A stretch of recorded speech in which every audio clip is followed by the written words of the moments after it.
I propose to exempt social welfare surcharge on 82 tariff lines that are subject to a cess. I shall now take up sector-specific proposals. To provide relief to patients, particularly those suffering from cancer, rare diseases, and other severe chronic diseases, I propose to add 36 life-saving drugs and medicines to the list of medicines fully exempted from basic custom duty.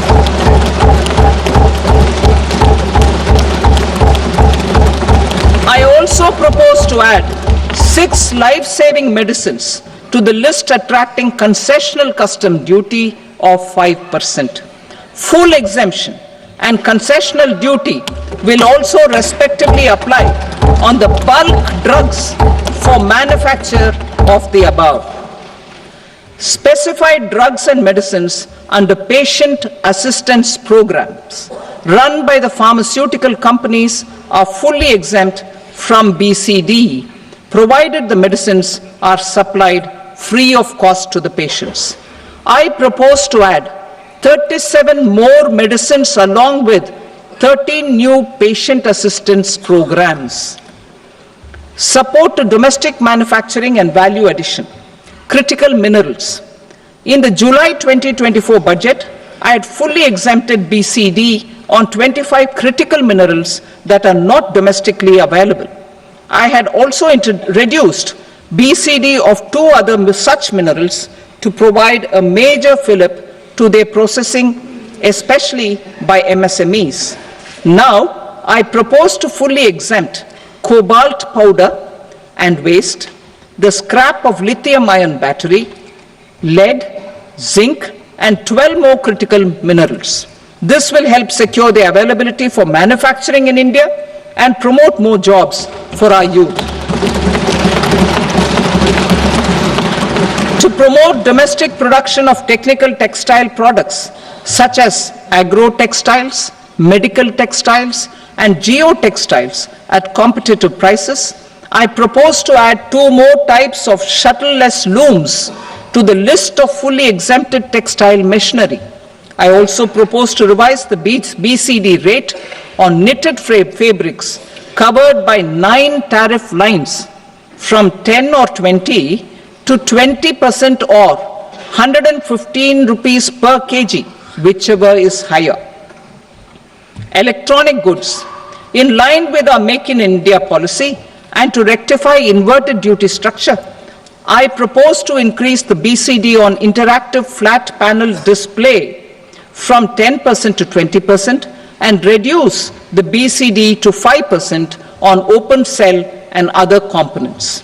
In 23-24 budget, for the manufacture of open cells of LCD, LED TVs, I had reduced the BCD on parts of open cells from 5% to 2.5%. To further boost the manufacture of such open cells, the BCD on these parts will now stand exempted.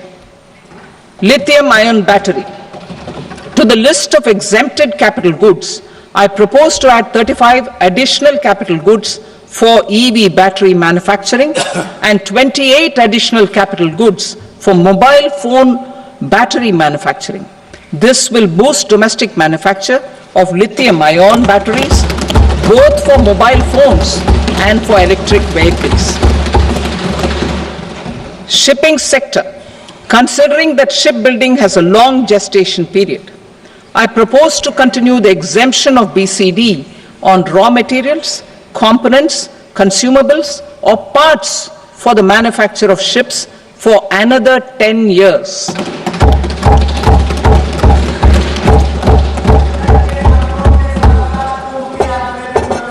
I also propose the same dispensation for shipbreaking to make it more competitive.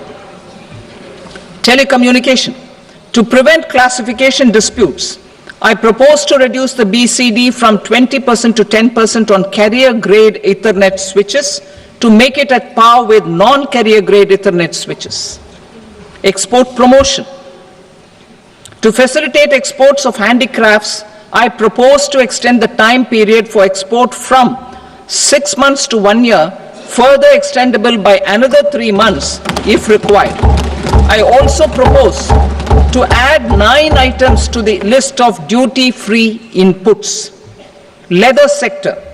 I propose to fully exempt BCD on wet blue leather to facilitate imports for domestic value addition and employment.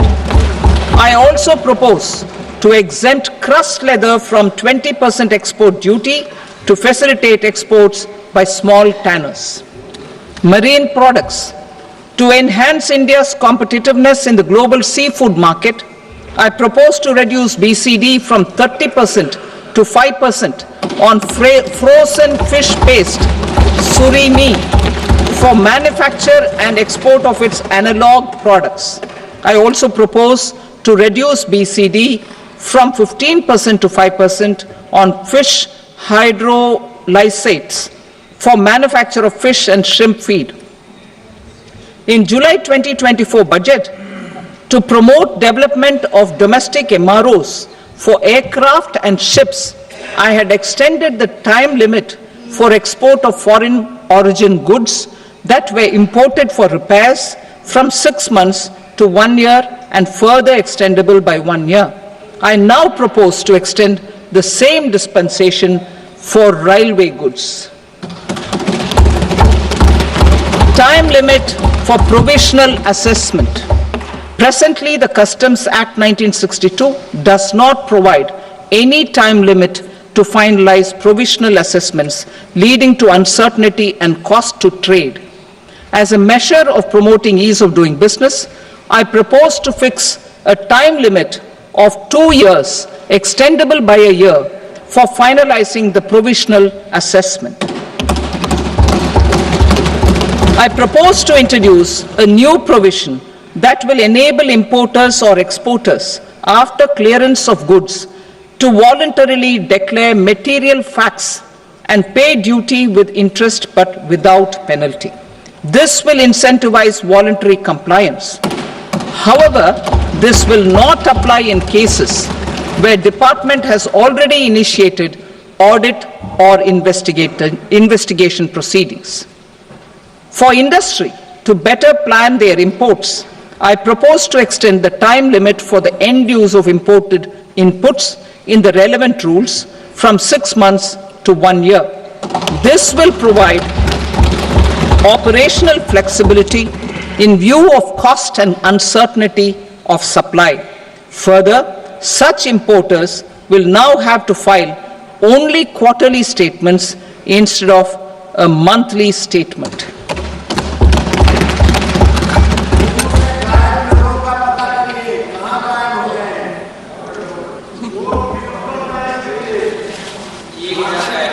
I now come to my direct tax proposals. In Part A, I have briefly underlined taxation reforms as one of key reforms to realize our vision of Vikasit Bharat. In respect of criminal law, our government had earlier ushered in Bharatiya Nyaya Sanhita, replacing Bharatiya Danda Sanhita. I am happy to inform this august House and the country that for new income tax bill will carry forward the same spirit of Nyaya in its drafting as well. The new bill will be clear and direct in text, with close to half of the present